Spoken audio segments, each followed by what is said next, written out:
querida presidenta. Adelante, compañero. El que suscribe diputado Marco Antonio del Ángel Arroyo, con fundamento en el artículo 34, fracción primera de nuestra Constitución local, pongo en sus manos, compañeros diputados, la iniciativa con proyecto de decreto que adiciona la fracción sexta al artículo 67 de nuestra Constitución Política de Veracruz, con el objeto de crear la unidad de control patrimonial como organismo autónomo, en base en la siguiente exposición de motivos. Compañeros, hace 8 días se aprobó el sistema anticorrupción en el estado de Veracruz. Les señalé que era importante escuchar a las voces autorizadas, a las voces profesionales, con el objeto de no crear inconsistencias legislativas o ocurrencias. Las voces autorizadas que voy a mencionar tienen mucha autoridad moral, porque luchar contra la corrupción se necesita tener autoridad moral. Los maestros, en paz descanse José Luis Piñeiro, un maestro destacado de la UAM, y el doctor Edgardo Buscalia, un hombre experto en estos temas. Hace 30 años, señores legisladores, hablar de los temas de seguridad nacional era un tema tabú para la Academia Mexicana y para el mundo político. Si bien se mencionaba en los planes de desarrollo con una agenda mínima de riesgos a la seguridad nacional, en esos tiempos la realidad era otra. La situación de seguridad nacional era la oposición política al partido hegemónico, al presidencialismo caduco, y la oposición social. La oposición política y la oposición social. El campesino que pedía tierra, el trabajador que pedía un mejor salario, todo ello era encapsulado en el antiguo régimen como asunto de seguridad nacional, y se dejaron pasar verdaderos problemas, como las cuestiones ecológicas, como la dependencia tecnológica que tenemos con el vecino del norte, como el mantenimiento de la democracia, como la soberanía alimentaria que se dejó pasar, y hasta la fecha hoy seguimos importando granos. Eran asuntos verdaderos de seguridad nacional. Como decía el maestro José Luis Piñeiro, cuando hablamos nosotros de seguridad nacional, daremos un concepto. Es una situación donde la mayoría de los sectores sociales de la población tienen aseguradas necesidades vitales, culturales y materiales a través de las decisiones del gobierno en turno y de las demás instituciones del Estado. Una situación de relativa seguridad frente a los retos y amenazas internas y externas que ponen en peligro la reproducción de la nación y las instituciones del Estado. En ese sentido, debemos de reconocer que la corrupción política tiene dos elementos. Del lado económico siempre habrá una oferta y siempre habrá una demanda. Del lado político siempre habrá un hombre público y siempre habrá un hombre privado. Yo vengo a sostener aquí con ustedes que la corrupción es un problema de seguridad nacional. Ahí ustedes saben si me ponen la atención o no. Con la indiferencia de ustedes, yo también seré igual o más indiferente para este lado.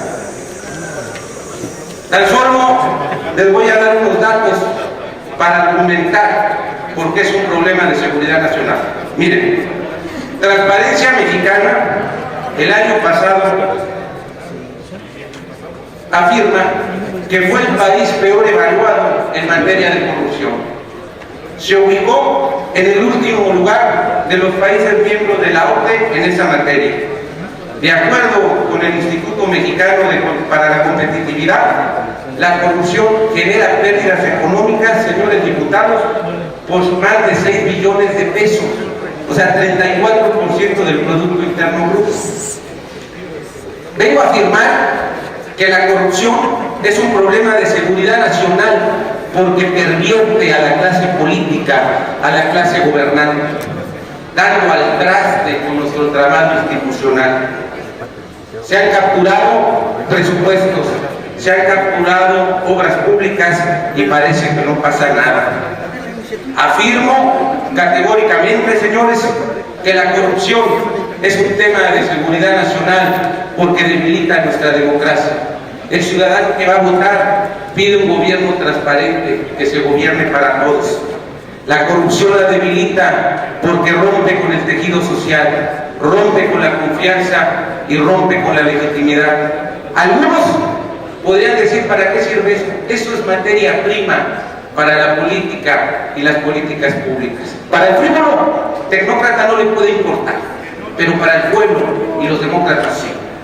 Señores, decía un gran presidente de Estados Unidos, Thomas Jefferson, cuando visualizaba su nación, que si los gobernantes no respetan la ley, el pueblo jamás tendrá hábitos constitucionales.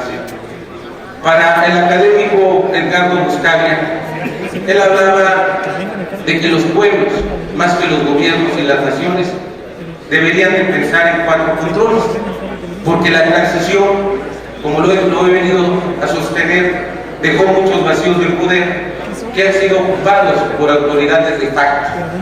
¿Cuáles son esos controles que debemos de tener como pueblo mexicano? Controles judiciales, controles contra la corrupción, controles patrimoniales y controles sociales. Cuando él habla de los controles sociales, nos refiere que se necesita la intervención y movilización de la sociedad civil, pero la sociedad civil de verdad, esas organizaciones de base, no aquellas que se hacen exprofeso para lanzar a un candidato o por una calentura política, o aquellas que se hacen para lucrar con las necesidades de las personas más humildes de este país. Esos 4 tipos de controles son necesarios, dice este académico. De ahí, señores diputados, la importancia de contar con un verdadero órgano autónomo de control patrimonial.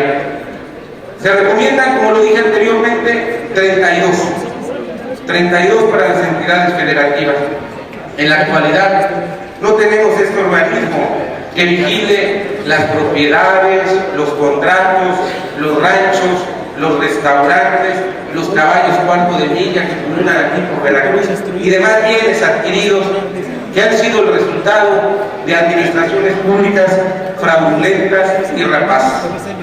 Sabemos bien que la Secretaría de Hacienda y Crédito Público tiene una unidad de inteligencia financiera, pero esta solo ve asuntos financieros, no de la economía real. Y por ser los gobiernos de los estados y los gobiernos municipales los que están más cerca de la tranza y del hurto, deberían de contar con esa unidad patrimonial. Hace 8 días, aquí mismo se aprobó la creación de una Fiscalía Anticorrupción. Yo había propuesto que no tuviera supeditación con la Fiscalía General del Estado para poder contar con un verdadero SAR anticorrupción. Acepté la indiferencia, soy un demócrata, la acepto, pero bueno, la señalo y nunca lo olvido, y nunca lo olvidaré. Ahora, señores legisladores, es momento de dotar ese sistema estatal anticorrupción para nuestro Estado de verdaderas herramientas que hagan factible desmembrar una organización criminal entera. Es primordial, compañeros diputados, este organismo autónomo. ¿Por qué? Porque tenemos 3 grandes problemas: el tráfico de influencias, el enriquecimiento ilícito y el conflicto de intereses. Este organismo hay que ponerle dientes y hay que ponerlo a luchar. Pero si ya está la institución creada y si ya está la ley, faltaría algo muy importante: ¿quiénes la van a encabezar? Si en verdad tienen reputación moral, si en verdad tienen convicción y una causa. Porque resulta que una de las tragedias mexicanas es: hacemos la ley, hacemos el organismo y te mandan una persona cuestionable. No daré nombres, me voy a mantener en la cuestión del sistema anticorrupción, pero ganas no me falta. Entonces, es importante que cuente con la participación del Congreso, que esté este organismo autónomo de control patrimonial con una comisión, pero una comisión de verdad del Congreso, del próximo, de verdad y contando con un verdadero servicio civil de carrera. Señores, en la medida que no exista esta unidad autónoma, tendremos una gran disyuntiva: ser cómplices por omisión o acción de los latrocinios que se han dado en la historia de México y de Veracruz. No hay de otro. Para asuntos de la corrupción, o se lucha de manera frontal o no se hace. No podemos, compañeros diputados, seguir por omisión protegiendo empresarios voraces y políticos simuladores. Ya no se puede capturar las instituciones. Ese es el verdadero reto y amenaza a la seguridad nacional. Reflexionaré, señores, porque las organizaciones criminales son inadmisibles y por lo tanto no se deben de tolerar jamás. Pero la delincuencia política, la rapacidad empresarial, la impunidad que se le da a un hombre público, estas son políticamente imperdonables y condenadas moralmente. Por lo anteriormente expuesto, fundado y motivado, me permito proponer la siguiente iniciativa con proyecto de decreto que adiciona la fracción 6 al artículo 67 de nuestra Constitución Local del Estado de Veracruz, con el objeto de crear un órgano de control patrimonial como organismo autónomo. Artículo único. Se adiciona la fracción 6 al artículo 67 de la Constitución del Estado para crear el organismo de unidad de control patrimonial como organismo autónomo. Artículo 67 de los organismos autónomos. Fracción 6. La función de atender y emprender acciones que deriven en la investigación y consignación de delitos como enriquecimiento ilícito, tráfico de influencias y conflicto de intereses, corresponderá a la unidad de control patrimonial. Transitorios. El presente decreto entrará en vigor al día siguiente de su publicación en la Gaceta Oficial del Estado. Segundo, se derogan todas las disposiciones que se opongan al presente decreto. Termino con un pensamiento. Pobres no son los que tienen poco, son los que quieren mucho. Yo no vivo con pobreza, vivo con austeridad y con renunciamiento. Preciso poco para vivir y ser feliz. El compañero José Mújica, expresidente de la República Hermana de Uruguay. Muchas gracias, señores. Bringas. Diputado David Velasco. ¿También? Bien. Se adhieren los diputados que así lo manifestaron y aceptado por el diputado Marco Antonio del Ángel Arroyo. Esta iniciativa se turna a la Comisión Permanente de Justicia y Asuntos Constitucionales. Procedemos al desahogo de la iniciativa con proyecto de decreto que adiciona la fracción 35 al artículo 39 de la Ley Orgánica del Poder Legislativo para el Estado de Veracruz de Ignacio de Gallardo.